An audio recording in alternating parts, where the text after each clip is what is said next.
Okay, great. We're live. Second session of this Marketers Mastermind podcast. Super excited to have my good friend join us today, Christian Hoppe, however you want to pronounce it. And we're going to go deep into the subject of discounting in e-commerce. Quite a contentious issue, one that's being talked about a lot at the moment. And we're going to talk about the good ways to apply discounts, if there is some, the bad and when it can go ugly as well, and some of the nuances that you need to consider, especially when setting up a brand from scratch, because I feel as though a lot of people just dive in, and I think you think the same, Christian, and don't really consider the downsides of throwing discounts out everywhere. But we'll get into that shortly. So, Christian, why don't you just give us a quick intro into who you are and what your background is in D2C to date? Cool. Yeah, super excited to talk about one of my favorite topics, discounts. I've been working in digital like 12 years, most recently D2C at Waterdrop, and now with several brands. And yeah, super excited to talk about discounts. I think it's a very controversial topic, as you said, and very excited to talk about the good, maybe, and more about the other parts. Let's see if we can find any goods, because I know we've both got strong views on this. So let's start at the beginning, right? Let's say me and you are going into business to start a new brand together. Um, and then we're having a discussion, right, about unit economics or margins on the products, what marketing channels we're going to launch. And then I turn around and say to you, okay, why don't we give 10% off to new customers? We'll do 10% off in a win back flow, 20% off in an abandoned cart. And then we'll do 15% to affiliates. And basically, we create a batch of discount codes and use that as a strategy to grow the brand. And we don't even consider any implications of it. What do I need to consider before I go ahead and run this strategy and just create all these codes?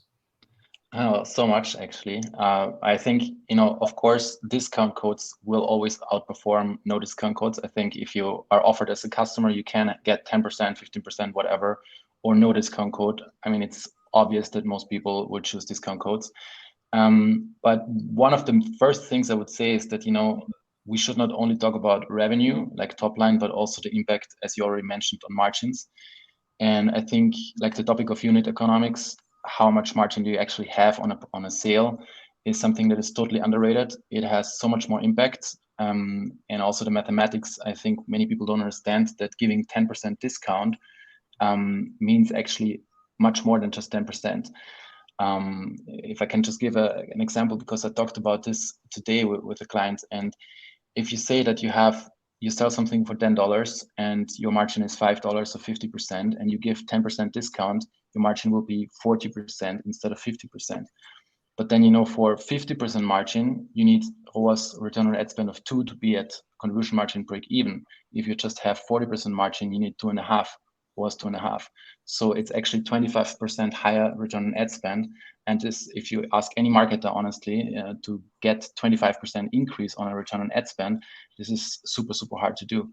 So, many brands just say, okay, we increased revenue with discount strategies and so on and so on. It's great, but have you considered actually what it does to your margins after all? So that's one of the first things I would definitely challenge when we talk about discount codes.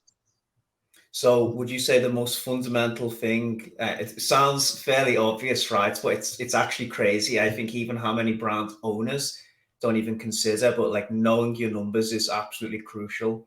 Yeah, absolutely. It's definitely, I think most brands don't know their numbers well enough, I would say. Don't think about it. Don't measure it. Don't talk about it. Like don't measure it on an ongoing basis. And definitely when it comes to discount codes, it's very easy, right? You say, okay, we're going to push sales. Yes, you can push sales, definitely. But, is sales everything in the end? So, Yeah. Couple of things I want to go a little bit deeper on. What's one of the ways you'll be able to measure the impact of using discounts v not using discounts in relation to profitability? Is there any where system that you have to like monitor the long-term effects of this? Exactly. Yeah. No, definitely very, very good. So one other thing that discount codes does is you can challenge yourself if you're attracting the right customers. So, a question, like if your products have a certain price, why would you discount them? Are you telling your customers that, your products are actually not worth what you're charging? Is this what you're saying, or what is actually the reason to give them a discount code? And then, if you look at long-term impact, I found it throughout any company that those discount shoppers, bargain hunters, whatever you want to call them, definitely have a lower customer lifetime value along the way, have worse customer revenue cohorts. So it's really also kind of a measurement, or also some kind of entry level. When you acquire new customers, you want to acquire the most loyal and the best customers. So those that have the highest purchasing power, and those are definitely not those that just shop because of discount code. That's very interesting. So especially at the top of the funnel, by having a lot of discounts, you may be attracting a worse type of customer that's not conducive to long-term profitability. And obviously there's some serious effects as well of devaluing the brand from the very first interaction that I think a lot of people don't consider. Absolutely. That's another point. And one more thing, it's not only you acquire the wrong, or not the wrong, but not the best customers, but you also need to think that those customers that you acquire, they're also gonna refer other customers to some extent. So also kind of cheaper customers, or customers who are more discount shoppers, would also not refer customers with higher purchasing power. So it's also kind of a cycle. When Pinterest started, for example, or any other brand, they really made sure that the first content on their platform is super valuable, because that's kind of attracting the right customers. And I think it's the same for brands. When you start out, especially, which customers do you want to attract that then talk about your brand? And as you said, it's one thing that you can't really measure is the impact on branding.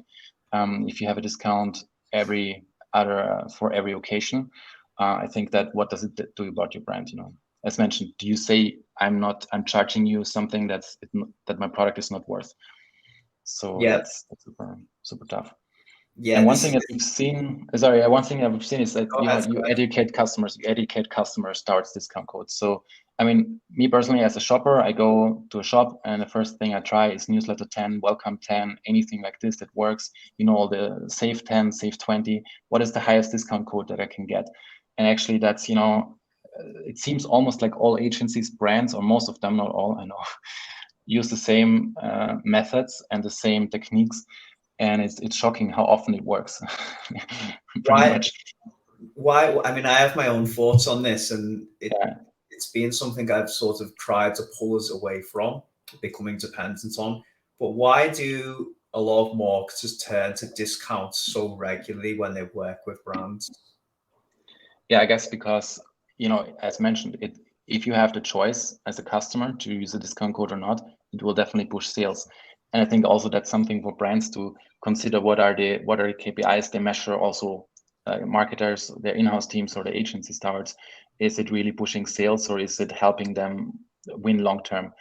Just long term is much harder to measure, and the impact on branding is super tough. So of course, short term, it's always the same. You can use discount codes. If I had a brand and I would sell it, and was 1 month before the exit, I would discount the hell out of everything to push top line. And maybe that's the right strategy for some brands at some point. Yeah, but as you said, there is definitely long-term implications for that. How about like if you're not going to use discount codes then, and obviously there's many other strategies, but we're just focused on discount codes. How do you think that impacts channels like affiliates and influencers as well, which is like heavily leveraged with discount codes? Definitely. So, I mean, why influencers, for example, use discount codes is mostly to track performance. And, I'm a big fan of zero-party data. So that's when, for example, when you ask on the order thank you page, order confirmation page, the customer, how did you hear about us? And you get like the most significant touch, the most honest answer, in my opinion. That's also how I would, for example, measure influencer as a channel. And I've seen great results, actually better results than on influencer codes. So I think that's the reason for why most brands use discount codes in influencer marketing. And for affiliate, yeah, I mean, this friend referral stuff, we had customers, I've seen customers that gathered like 200,000 euros worth of product to purchase within a week, because they put their discount codes. I don't know how they hacked the system on affiliate pages, and whenever someone used them, they got some value to purchase from. So it is a very fraudulent system. And if you just Google your brand name plus discount code, you will see all the discount pages, and you will not like it, I guess. Yeah. Definitely. And I think it goes back to, as you said, a wider discussion of, are you attracting the right customer for the first interaction, not just absolutely the discounts hunters. I'm also a big fan as well of using dynamic codes when we do use any type of discount. In my opinion, it just has to be dynamic. That way it's not open to abuse and being posted on all these websites. Absolutely. That definitely makes sense. Huh? Okay, I know we've covered a lot of the downsides already of discounts, and we'll come back onto that. But there is, in my opinion, still, and as you said, gave a couple of examples before. If you want to just clear and exit the company, you could definitely use discount codes. When do you think that there's good applications to use them in e-commerce? What's your thoughts overall? Well, I think, if you don't overuse them, then discount codes can work. Everything that you overuse becomes the value is lower and lower. I mean, in the past, I had like launches with brands like once a quarter, but then it became every month, and then it became like every second week, and then there was basically an offer. The offers became more aggressive, and what you see is, of course, I compared to like using drugs. I mean, I never use drugs, but just saying that, I think it's like this. First, the impact is really high and you like it, you enjoy it because, wow, the impact is really good. Then you want to try it again. And the more often you use it, the less impact it has. And then you start using stronger discount codes to still have an impact. But at some point, it's just too much, and you cannot get off it anymore because you train customers. And I saw comments on Facebook groups where customers said, why should I purchase regularly since I'm a customer since 1 year and there's a discount code every 2 weeks? So why should I ever purchase regularly? So I think, if you overdo it, then it gets bad. But if you, for a birthday or something like this, it can feel like appreciation. And if you have one Black Friday event a year, of course, that's a good occasion. But if the more often you use it, be very careful with this, the less impact it will have. Absolutely, and I've seen this a lot last year with a couple of brands who we work with, where they were so aggressive with sales targets throughout the year. And I understand sometimes, especially if you take on an external investment as well, you almost have an obligation to show a level of revenue. But exactly. they got into a point where it became the default thing, like a drug, as you said, to use discounts to drive revenue. But when it did come to these major sales events, they noticed that the sales were like half of last year. And it's like, what happens? Well, for me, it's fairly obvious. What's the reason to buy anymore? And the brand is just, they can permanently become a discount brand. So then absolutely, that creates a huge amount of stress as well. Absolutely. I mean, I think if the price is the argument why you should purchase from a brand, then as a brand, you need to go back and ask, okay, what value can you provide to the customer? Why should they actually purchase your product? And challenge everything. Because if the only differentiation is the price, then and your price is higher than the competition without a discount code, then you're just lying to yourself if you're constantly handing out discount codes. So I think having a great product, having great customer experience, and making people love your brand, love your product is key to make them purchase. It's definitely not a buying decision for most customers. Okay, so definitely special occasions then are a good use case of when you can leverage them to make people feel appreciated, as you said. How about, this is something that's widespread, de-risking the first purchase like via a pop-up. What's your opinion on this? Tough. I mean, I read on LinkedIn also not long time ago the comparison. If you walk into a store and after 2 meters, someone smashes a banner into your face and say, "Hey, sign up." It's like you just wanted to go and get your things or have a look, and you immediately get, "Hey, here." And so I think that's not really customer centric and not really a great customer journey after all. And yeah, I'm not a big fan of that in general. I think if you do it, again, in a subtle way that makes sense and integrate well, you can do it. But again, you don't know the incremental uplift. If you do it for everyone, for just say, okay, you're a first time customer, get 10% off. What is your message, as a brand? You say, okay, my product is not worth the price.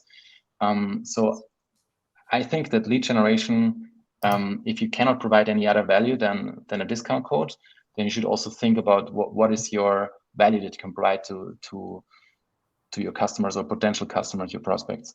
And I think there should be more than that. You should think about your content strategy. What actual value can you provide to help them solve a problem without even if they decide not to purchase your product? Is there something that from a content perspective or your expertise you can help as a brand for the customer? And I'm sure they will come back to you. Definitely, that's very good, interesting points. I think you raised an important point, as you said. If you start to just compete on price, then you're commoditizing yourself to just compete against the lowest common denominator, and that's like a race to the bottom. And there's only usually going to be one winner in that. And in my experience, it's just Amazon. Exactly. So you can't. And we worked with a huge company about 2 years ago now, and basically they went into a war with Amazon, and this was just a small category for Amazon in supplements. And essentially, even though they were a supplement retailer and it was the whole business for Amazon, they don't even need to make a profit on supplements. In fact, they can lose because they know in the long term they're taking your business away. And this is what happens, unfortunately. And they lost that underpinning value that they provided to their customers, and they had an amazing community, which was their true value proposition. But when they competed on price with codes, it became like a drug that was never able to be taken away. Yeah, and that would be a whole different topic. I think super interesting to talk about this, in a different session. How can you actually provide more value, or how can you make your customers purchase on your site, not on Amazon? Loyalty and programs and so on and so on. So much here. Yeah, you're right. That this is a huge topic in itself. Another discussion for another day. Yeah, definitely. Cool. Okay, so the final point. We sort of covered this already. Problems with So let's say you've went down the route. You're using discount codes everywhere. I know, as I said, we've covered some of the major points, but you mentioned tracking was one of them as well, like tracking like the long-term implications. What about customer service headaches? Have you seen any problems with this? We've worked with a couple of brands again who have become so reliant on codes that when they don't produce them, they start to get customers nag their customer support, say like, when is there going to be a code, or when can I use one? And as you said, they're deferring the purchase.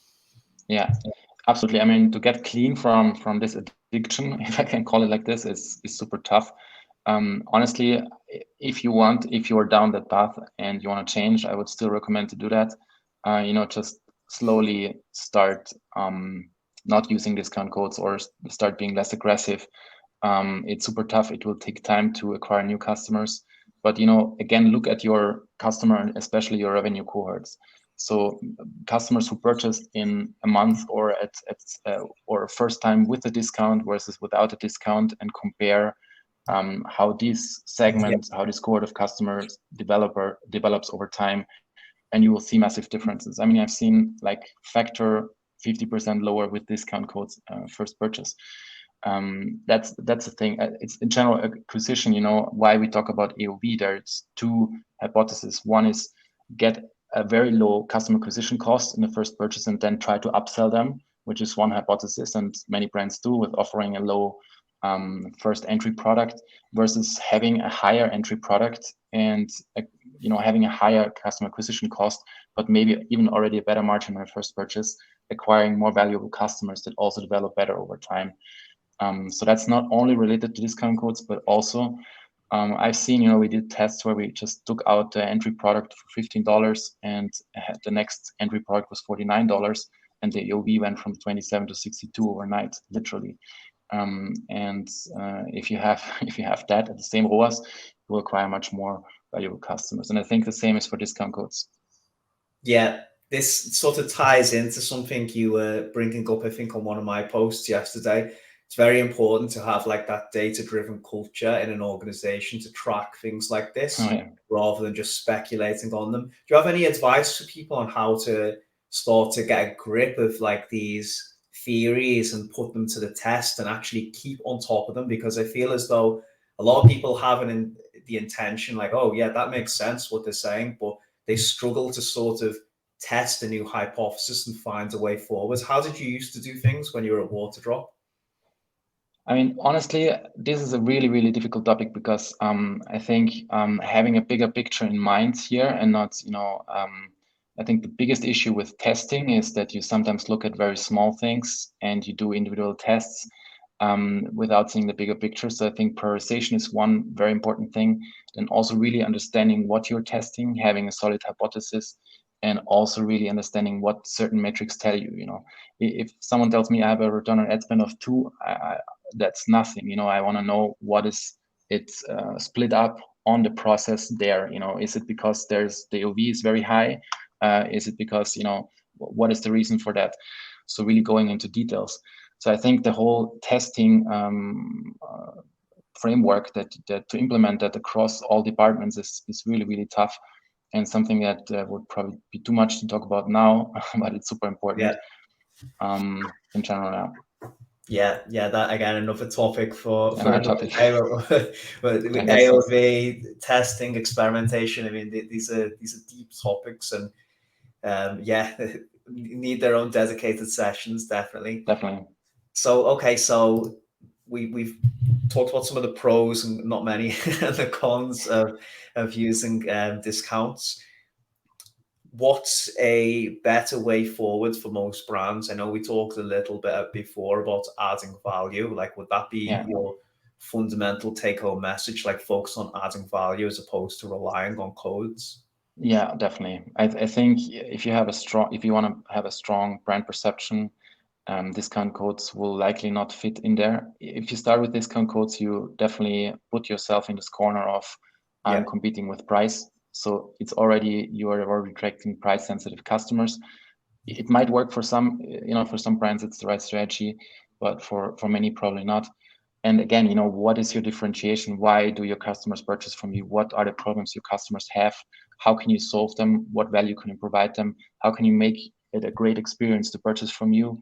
Also, as a brand, what value do you stand for? What values do you stand for? And communicate about them, not be average. I think there are so many topics to talk about, but I think these are the fundamentals. And short term, you will always win with discount codes in terms of revenue. But long term, it's very hard to measure, and I think it's a very dangerous path to take. Yeah, I think that's a very important thing that you raised as well. Discount codes can also distort long-term brand positioning, because if you are sustainable and focused on the environment and you have these other selling points, then when you just compete on price, customers become obsessed with just thinking about that. And it's very subtle change, but over time, it's like, why do you buy from those guys? It's like, oh, because they give me codes, rather than, oh, they're sustainable, they use recyclable packaging, take Waterdrop, like it keeps me hydrated. It's like people just forget all of these benefits. It becomes, oh, it's good price. And then, as you said, they're talking to other people, go, actually, I've seen it cheaper on Amazon. And then you're in that perpetual cycle of you're the discount brand. Absolutely.